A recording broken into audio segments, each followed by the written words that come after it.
is a Monday night, and I thought we'd just have a catch up. I've been doing a lot of crocheting.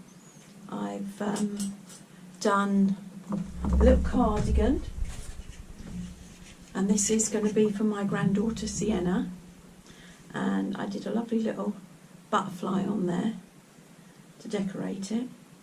So I've done that. I've done this for the new baby that's due in a couple of days. Mikey and Alicia's new baby. I did another one for the new baby, but it's really come up small, so I might, when I finished it, I'll see how big it is, I might give it to Sienna for her doll, because this is really tiny. But then, you know, sometimes you don't realise how small new babies are, so it might actually fit the new baby. And then, and I got these patterns, this and the two cardigans, from someone called Woolly Wonders, and she's on YouTube, and she gives you don't actually use a pattern, because you watch the video and she gives you step by step. It's really good. Sometimes the sizing is a bit out, so that's when I've had to use a bigger or smaller hook. But I think probably this pattern I should have used the same hook as she said, whereas this one I used the hook she said, and it was meant to be for a newborn, and it turned out really big. So when I did this one, I used a smaller hook, and it's worked out perfect. So with that, I thought, all right, I'll use a smaller hook, and this one has turned out really small, so I probably should have stuck to the original hook. But it's not, like I say, it's not the end of the world. It'll do a nice little dolly's cardigan if it's too small, so I'm not worried.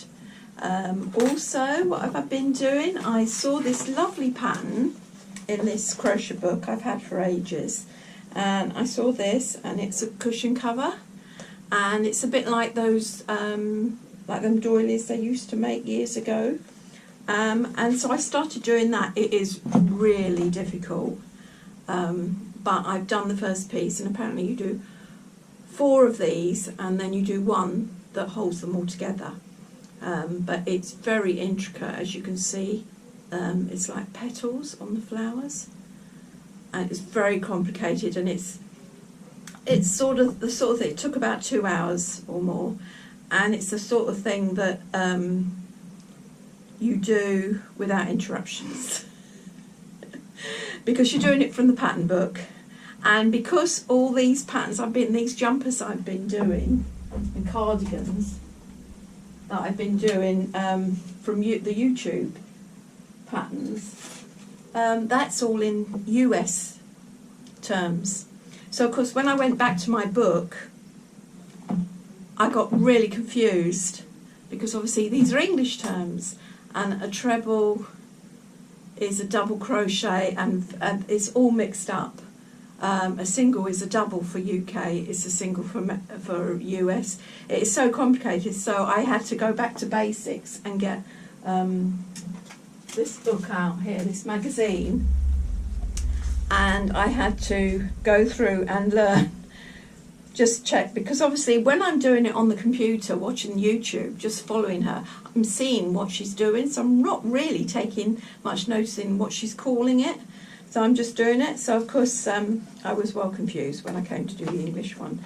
It's a lot easier to watch someone do something, I think, than read it and do it.